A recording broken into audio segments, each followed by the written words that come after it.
BERG. All right, John, overnight tonight, we're going to start to see that snow come through the area. First major snowstorm of the season. How are you guys preparing for this? Well, we prepare for snow and ice control all year round with the city of Milwaukee. It's our #1 priority in DPW in the wintertime.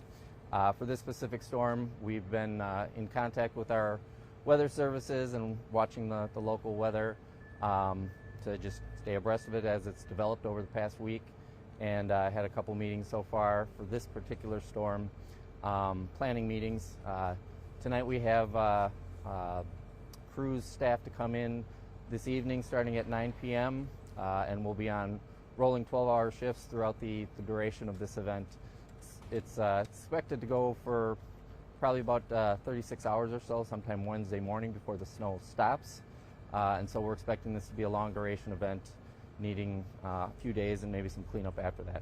What are the challenges when you're dealing with a snowstorm that is a long duration event like that? Well, one of the biggest challenges is just the staffing, keeping people rested, well rested, and ready to go throughout a long duration event, because it's pretty taxing, long 12-hour shifts with little rest in between. But we've got really good staff here, great employees, a lot of them that have been doing this for years and are used to it, great drivers. Other than that, it's really just the communication. We've been doing this for years, we're good at it, and we're prepared. How's the city's salt supply and the brine supply? Like, are you guys I have no issues with the salt or brine supply right now. We got plenty of salt. We got some coming in right now, actually. And our brine we make from the salt that we get, so we can continuously replenish our brine throughout the entire winter season. How about staffing? How many people you guys have, or you will have for tomorrow and these days coming up? We'll have about 101 salt trucks staff, and then additional support staff and supervisors on top of that. And that'll be rolling throughout the entire operation on 12-hour shifts. So 101 trucks out at any given time. If it goes beyond to a bigger plowing type operation, we're able to mount all those trucks with plow blades, so they turn into plows, but then we're able to call in additional resources on top of that with garbage trucks, as well as end loaders and other equipment. What can you say to other drivers sharing the roads with trucks? Just slow down, drive carefully. It's the first big snow of the season, so people tend to need to get reacclimated to driving in winter weather in Wisconsin.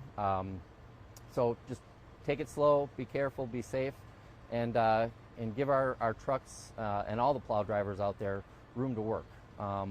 Give them some space, not only when you're driving, but also parking. Parking's a big issue in the city as far as trucks being able to get through and do their job and clear the streets appropriately. So make sure you're following all the parking regulations. Stay informed of the parking changes throughout the snow event. If there's a snow emergency declared, that changes kind of when and where you can park. And you can go to the city website to get e-notifications on parking regulations and also snow emergencies. Is there any concerns about the new, bumps you guys do in the streets? Is there any there's going to be, I'm sure there's going to be people going over it because they're going to think there's Right. snow, but So you're talking about the traffic calming installations throughout the city? Yeah, the city's been doing a lot of things with traffic calming and different types of traffic calming devices over the past few years, and we've added a lot more again this year. Trying different versions, different types, and that's another big challenge for our drivers, getting used to those, figuring out where they are. They're signed, and we have a good idea of all that stuff and where it is. But it's a learning process for us, right? They're new, and so learning how to work around those and make sure that we're able to clear them safely and effectively is something that we're in the process of figuring it out as well. As far as the drivers out on the street go, they just need to pay attention to signage and other things. Don't assume a snowbank is full of just snow. There might be other things in there, but just pay attention to the signage, because that'll help indicate where those parking installations are, or the traffic calming installations are.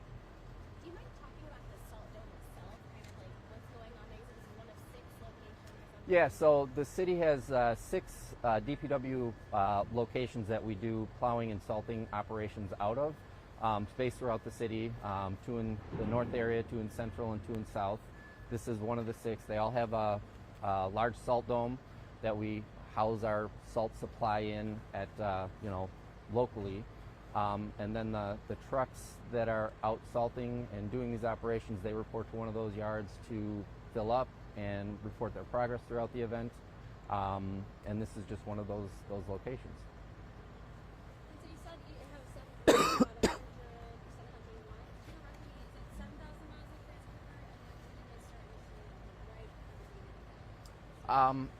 The very beginning of the operation, when it first starts snowing, we'll be focused mostly on the main streets, right? All the main highways, the busier streets, to make sure that those are addressed and as safe as we can make them as it snows.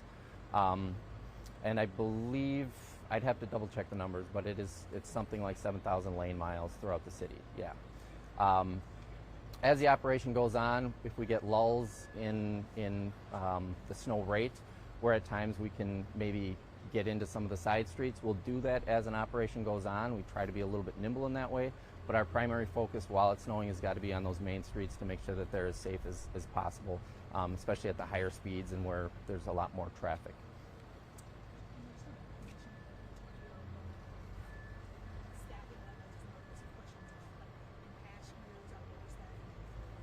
I'm sorry, staffing levels as far as?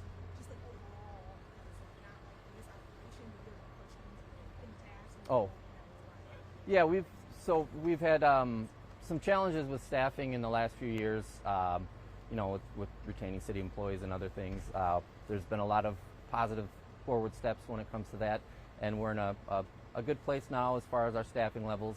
We're still trying to build. There's still we still need more staff, and we're looking, continually hiring. But it's in a better place than it has been the last few years.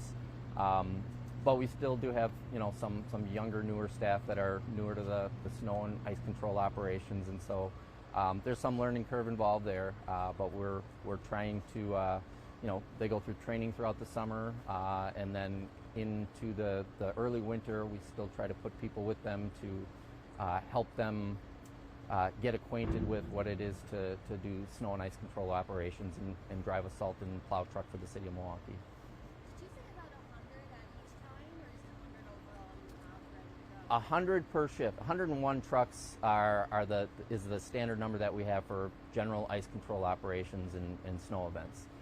So that's what's called in for this type of an event, and they'll be out from the beginning of the event all the way through.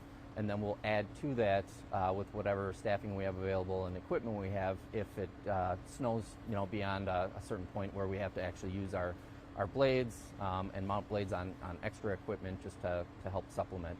This is expected to be more of a longer duration event. We may be able to maintain and keep up with it with salting operations and just the simple plows that are on the trucks already. But it all depends. I mean, there's a lot of variation with this forecast in terms of the lake being so warm that we might not get as much snow in the Milwaukee area, especially along the lake shore, as further inland. They're talking 6 to 10 inches possibly further inland, whereas in the Milwaukee area we could get somewhere in that higher total, but it's more likely to stay a little on the lower end. It's one of those things that you never know what's going to happen, especially with the lake being so close, and so we kind of prepare for the worst, but expect anything. Thank you. Okay. Thanks. Yeah, I'm not sure which one is which. Just start taking them off. That was the first one.